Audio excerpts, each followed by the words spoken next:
what this really brings about, Mark, is how does the CMO of the future therefore rewire himself or herself for this challenge that the CEO is throwing at him or her, right? Therefore, how do the skills need to get rewired?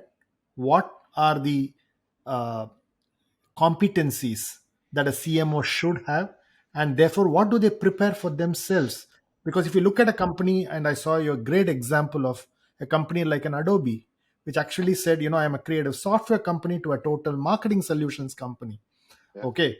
Or, you know, the example that you talked about, I'm just not a pet food company, but I'm a pet care company. Okay. exactly. A larger platform, and therefore your ability to look at multi stakeholders is a big shift in mindset and thinking, not just for the CMO, but even for agencies, because they just have to go beyond communication, right? That's right. Therefore, the most important skill sets and competencies that you believe are very, very important. And how do we train on them, and how do we ensure that we start having those competencies in our arsenal?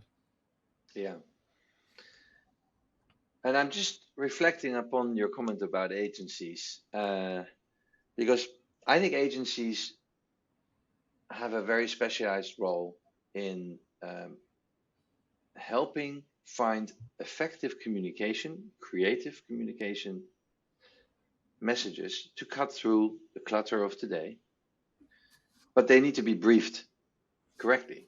And so often, agencies have had to build additional capabilities like planners to compensate for the fact that the marketers weren't being strategic enough in the first place. What we've seen over the last decade or so is that agencies, in fact, the whole institution of planner has been decimated. Why? Absolutely.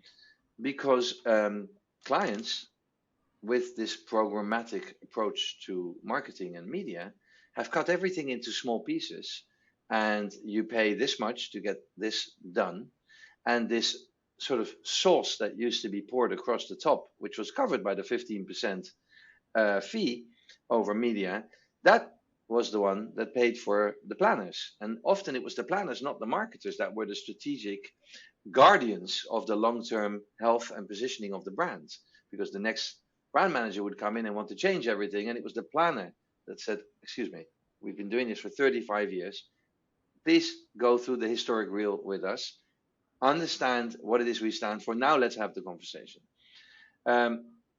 So I haven't thought enough about the demands on the agencies, but I think we can sort of wrap it all together as the marketing ecosystem.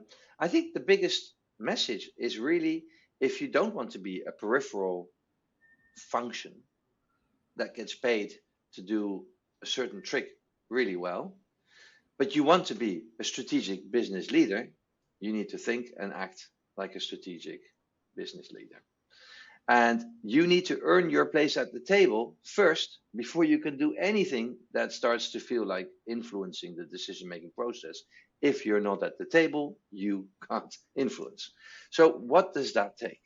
And that's where we indeed, with Spencer Stewart, the leading headhunters or executive search, as they want me to call them, people, we worked on what's this profile of the leader that is indeed able to drive this type of growth, this type of development.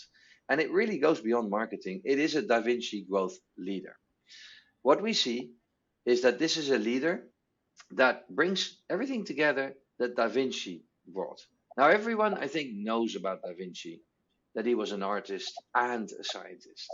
That's what 99% of people will tell you made him special. And so he was whole brains. However, we think that's not enough, because Da Vinci actually did one other thing that's far less well known. He was one of the founders of the humanism movement. Now, you described already our purpose as being driving humanized growth. That's exactly what this absolute brilliant leader did already in the Middle Ages, because he brought together not only the creativity to break through and go to places where no one else had gone before, which of course is the seed of the innovation, of new market development, and literally of innovation in the sense that we address things that people haven't even told us they need. At the same time, he was a scientist, a mathematician. He was commercial. He literally could do the math, which so many marketers are not able to bring together. But that third aspect, left brain, right brain, was empathy, was humanism, was heart. And I think in many ways, and we've just had some elections here in the US, in many ways, in many societies, we've lost that caring, empathetic leadership ability.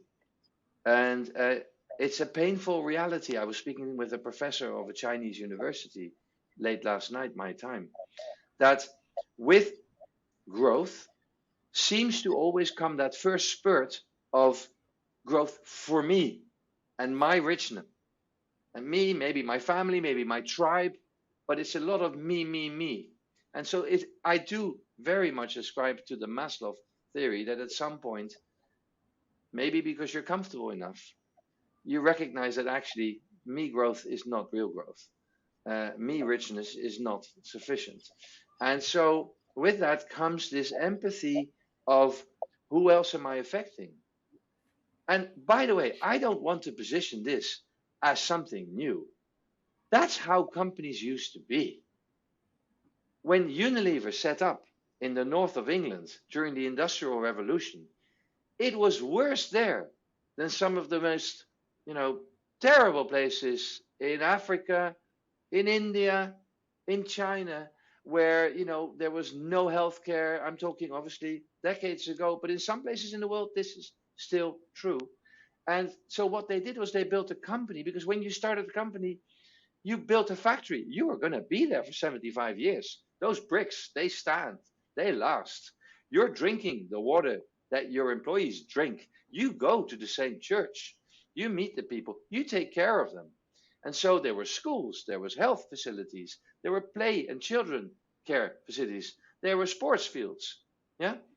And it wasn't just some fuzzy European concept. Hershey's was created in the same way, in the same year. And we're talking about 1912, a whole town. GE, after the war, was advertising how much it paid people and how it shared the wealth before, Jack Welch took over and took it in a very different direction. This is how companies used to be part of society. So all we're predicating is to go back to that. And the leader that understands that, of course, has to be creative and has to be commercial, but also has to be empathetic. And that's what we call the Da Vinci qualities.